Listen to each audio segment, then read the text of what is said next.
That's evolved into the whole scaling up framework, which brings the best ideas around getting the team right, the people on your team, dialing in your strategy, having a differentiated working strategy, but also a simple strategy, and then executing consistently and optimizing the cash in your business.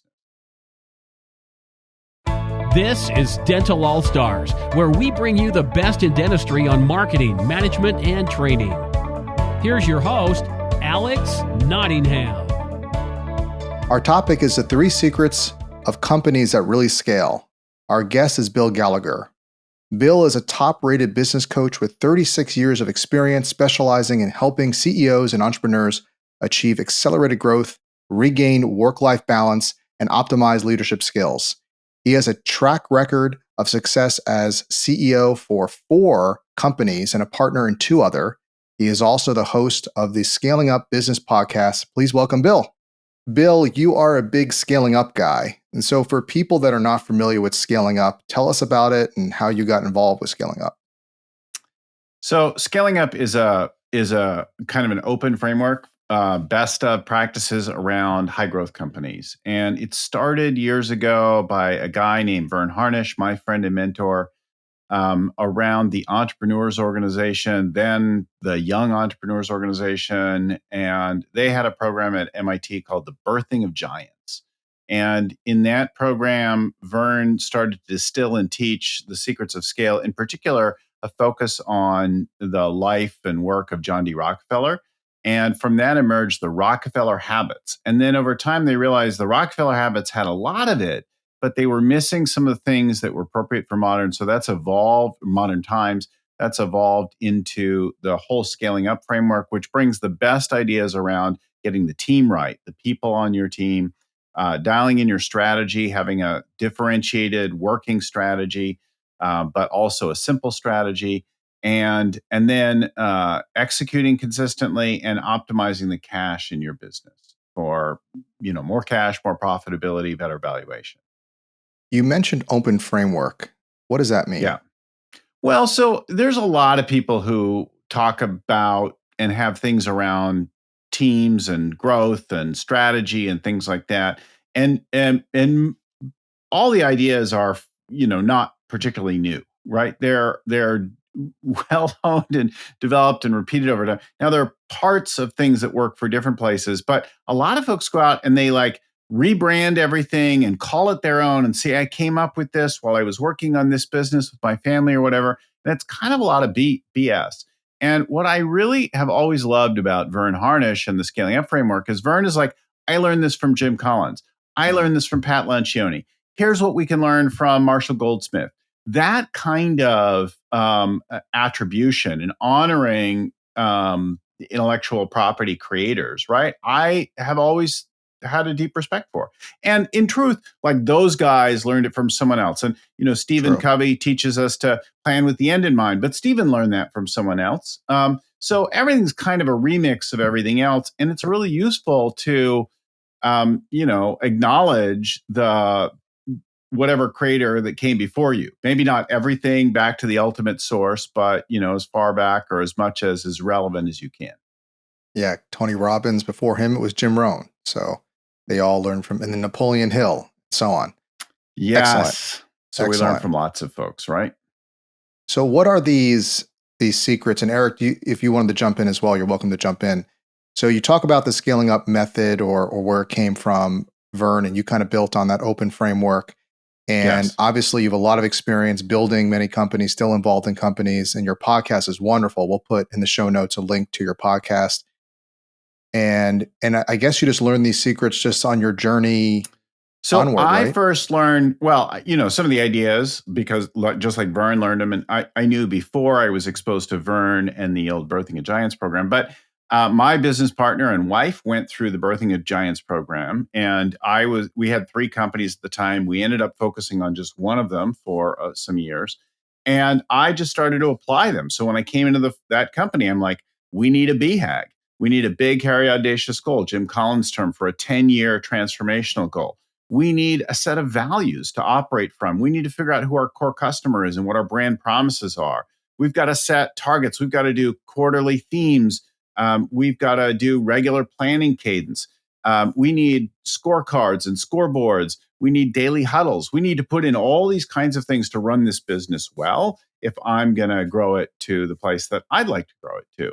Right. So I went to work on applying those. And I'll be really honest, I did some of them really well. And there was a lot of others that I did poorly, some of which cost me millions of dollars of painful mistakes in that process. So I didn't do it all perfectly. And I still don't to this day, right? I'm still, even now, years later, I'm still a student of the process. But I learned it and applied it first as a CEO. Then I started coaching a little bit on the side. And then I went full time as a coach. And for 10 years, I've been a full time coach all over the world.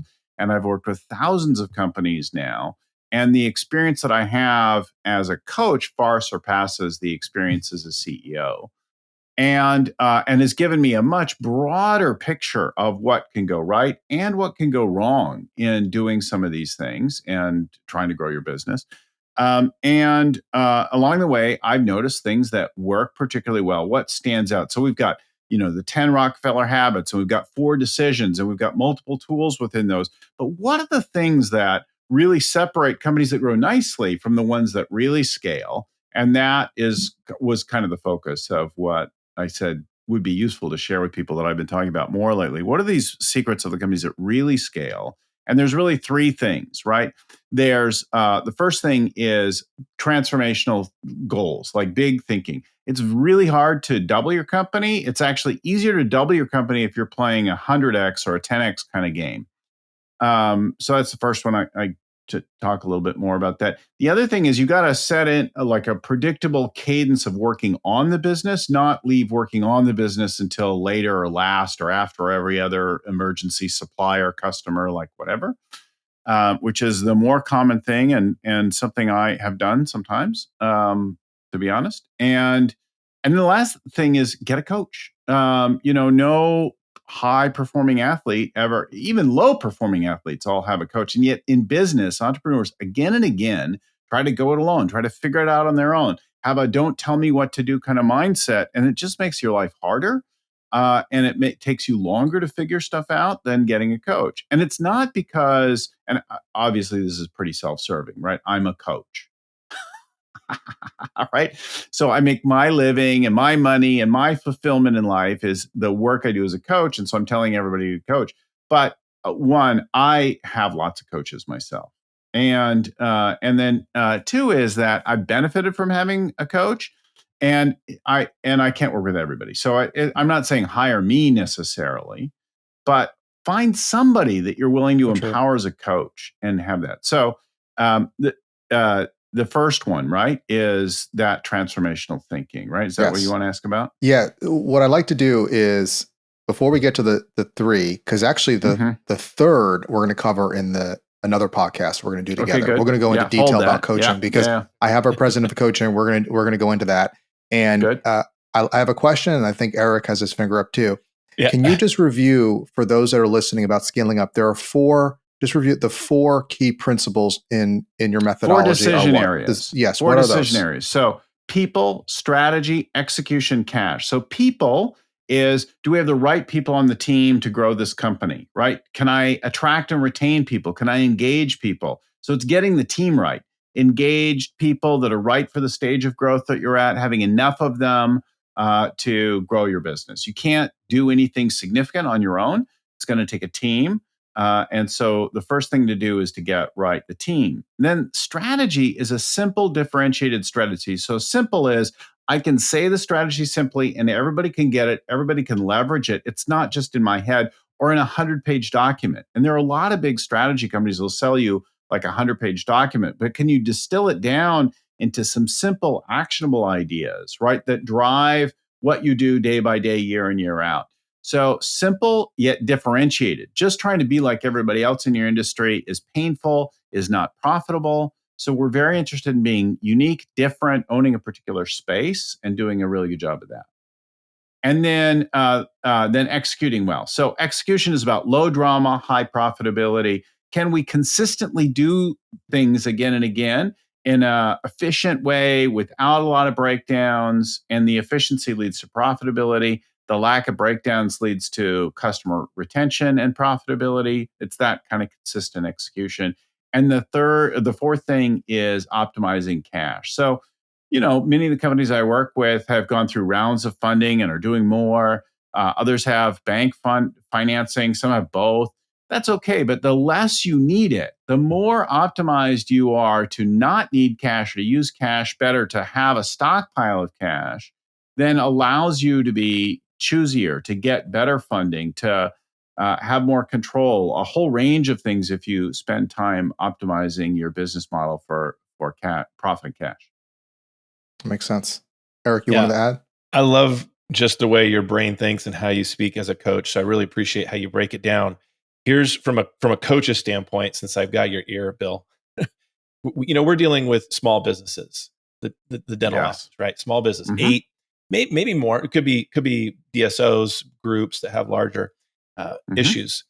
Mhm. Here's what I hear them asking right now. Well, I'm Mhm. only this big. I've got this much square footage. I don't want to scale up. So maybe define scaling up for a small business. Like, how could that look? Just that's my first Well, question. so I helped one dental office go through 18 offices, from 1 to 18. Mhm. And but their goal was to be the leading operator on the West Coast, and they're still working on that goal today. Mhm. So and competing with some of the national dental groups.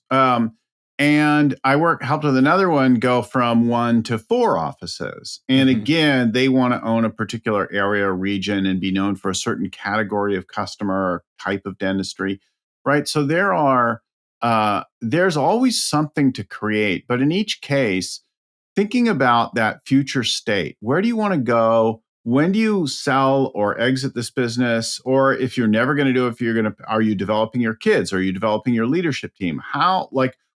Think way, way out, right? Not Yeah. just about the problems of tomorrow or the next 5 years, but imagine like your whole life. Where does this fit? What would you like? And it's going to go not the way you imagine it, but if you spend time actively imagining and thinking about it, you'll make different choices than if you just try to solve the problems of today. If you try to solve the problems of today now from the lens of now, looking backward only, sometimes you chase things that would be better to walk away from, right? You work on things that would be better to shut down. Mhm. Yeah, perfect example of that is doctor has an associate, and this lead doctor, as a producer, is suffering because he can't let go of how poorly his associate is performing.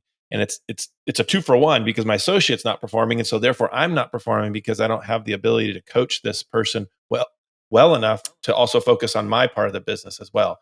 Totally get that. I have So a dear friend with a yeah, dental practice that had a toxic associate. I'm like, that associate it is not fun for me or you, but they're going to be fine somewhere else. They have a very different set of values from you, and they should work somewhere else because what they care about, what they're optimizing for, is not what you are, yeah. and they just need to go work somewhere else because they don't We, belong in your team. Alex and I just had a client who just went through this very same thing. So my second part of my question is when you're talking about in the executing stage, right? Yeah. The strategy, Yes. keep it Yes. simple and executing. We go through KPIs. We obviously train. We teach, hey, this is how it's supposed to be, but we're not consultants. And so two things are Yes. happening. Clients are wanting a manual. Turn to page 8 and say it like this, which we don't do. Open-ended, right? This open structure, this understanding the concept of what we teach. But also the second part of it is we're not consultants. We're not coming Right. in saying you're going to do it just like every single place is going to do it just like this because everybody has different talents and vision and goals and all that. So can you speak to that, the difference between a coach and a consultant on a application executing level? Because they're going to want something tangible that says, I'm going to do it just like this.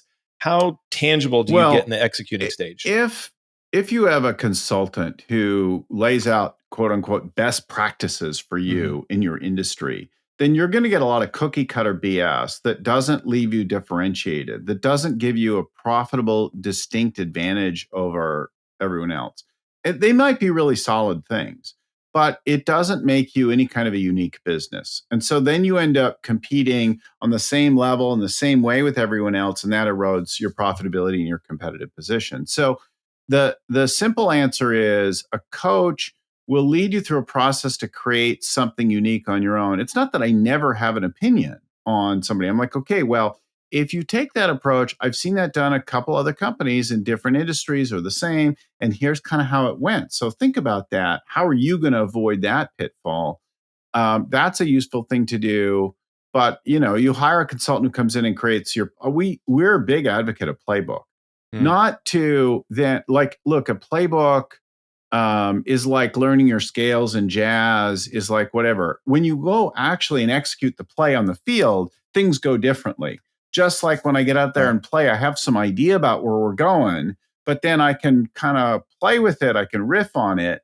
And so having a playbook to open a new store, a new clinic, a new what office is one thing. Having a playbook to operate it day by day, having processes for things, being consistent, refining those over time is fundamental to medicine, is fundamental to aviation, is fundamental to engineering, to military, to like sports, like any arena. Let's create consistent things and develop a playbook, but I won't give it to you, right? I will help you to create your own. Let me Standard jump in operating here. procedures. Yeah. It's really hard to get you guys off of the coaching. We're going to do a whole podcast on just coaching, guys. Okay.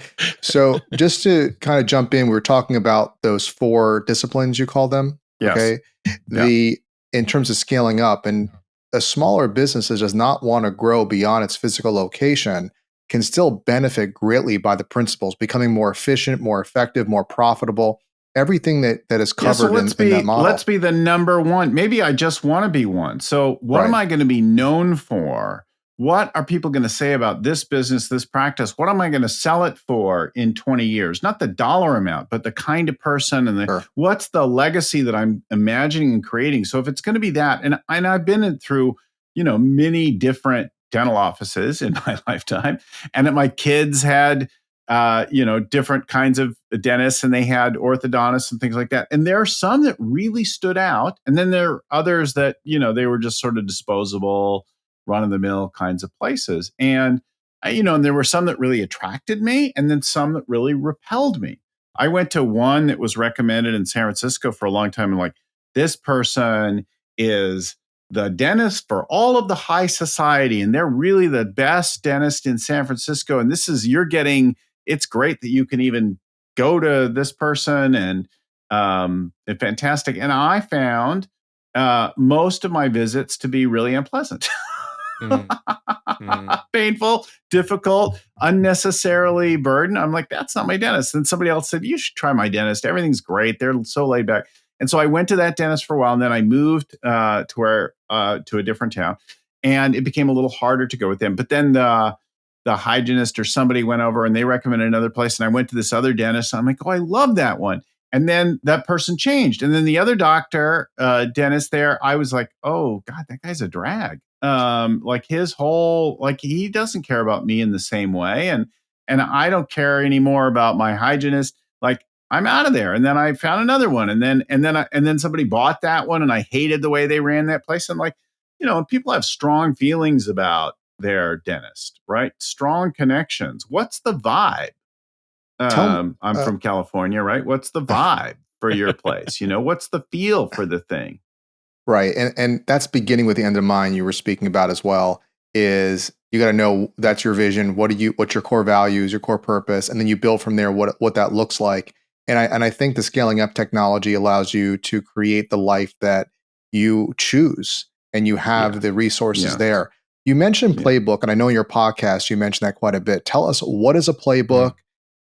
Tell us about that and how that can benefit the business. A playbook, right? Think about, what is a playbook? A playbook is usually a book of multiple plays. They're different sequences of events against which different team members will do different things in a consistent way, in a coordinated fashion, to achieve some particular end. So we could have within a playbook for operating your standard operating procedures. You could have, how do you open and close a clinic?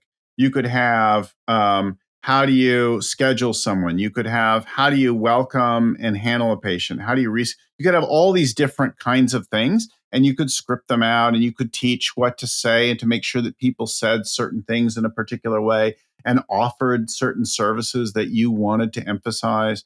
So you could do all those kinds of things and made people aware of your advantages and like that kind of thing. But you'd want to do them not in 20 different ways. And then every time a team member changed, you like did everything in a new way. And every time somebody came from another office, they brought over the good and the bad habits out of their office. No, you want them done your way if they come from some other place. So That develop, makes sense. and it's not static, right? Once you create it, you're continually refining it. It's evolving over time as you learn, as you get better, as the world changes, as technology changes, medicine changes, right? Like that. So. That helps.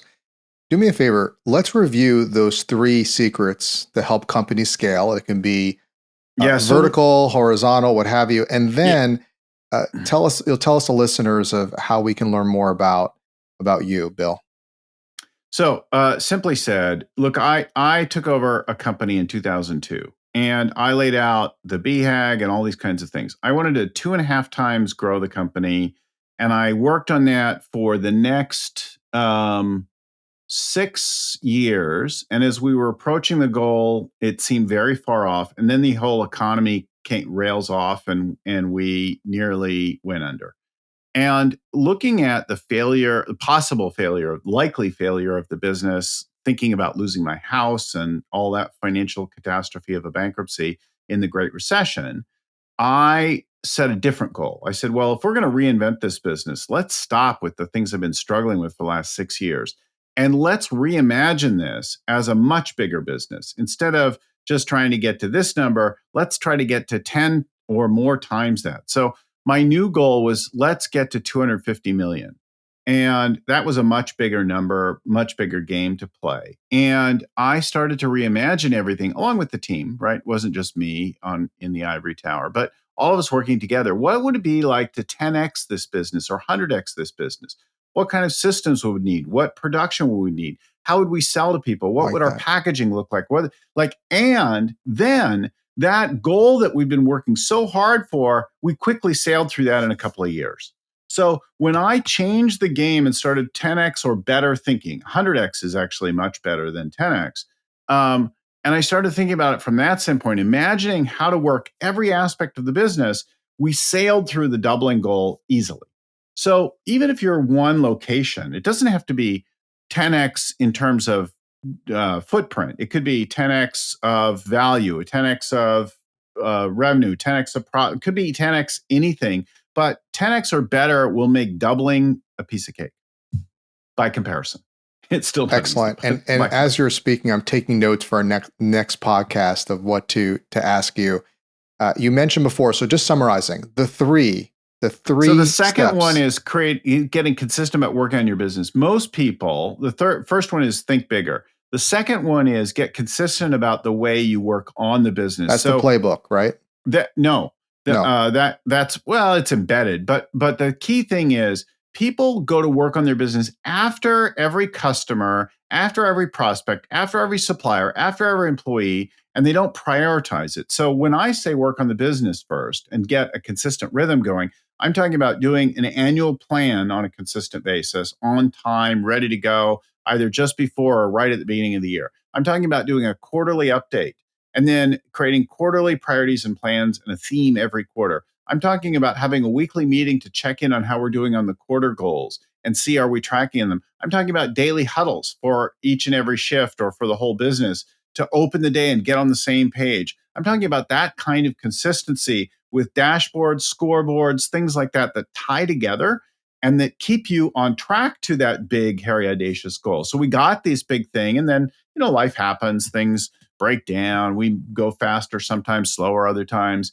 But we can't adjust if we're doing that weekly meeting, that quarterly planning after everything else. And sometimes we forget to do it. And now we're operating with nothing. We're just going through the motions and who knows how we're doing, So scoreboards, scorecards, metrics.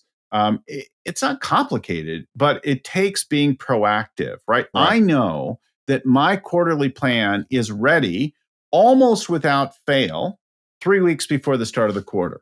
Wow. And most of my teams are ready by the second week of the quarter. So somewhere between 3 weeks before and 2 weeks after the quarter turn, people have a plan. Well, and everybody knows their role.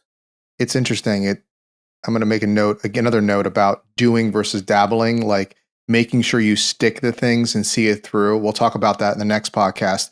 And then the last is coaching, which again will be the next subject. To scalingcoach.com is your website. Scalingcoach.com. Yep. And you also have Scaling Up Business is your podcast. Wonderful podcast. Thank you. And we do it every week. We've got hundreds and hundreds of episodes. It's on every platform where you'd find it. Scaling Up Business is the podcast. And we do an interview, we do tips, we do lots of things like that it's not specialized like yours for dentistry. It's much broader, but sometimes that's useful. Like, Sure. I helped a telecom company have a huge breakthrough by looking at what Subway sandwiches did. So pulling ideas from other sources could be fantastic. Oh, absolutely. And you're still doing that short little episode before the big episode? We do like a short episode on a Tuesday, and we do the longer interview or discussion on Wednesdays. Wonderful. Well, Bill, thank you so much for joining us. And remember, everyone, to follow us on Apple Podcasts, Spotify, and YouTube. Get the episodes as they are released. Share with your friends. And until next time, go out there and be an all-star. We hope you enjoyed this episode of Dental All Stars. Visit us online at allstardentalacademy.com.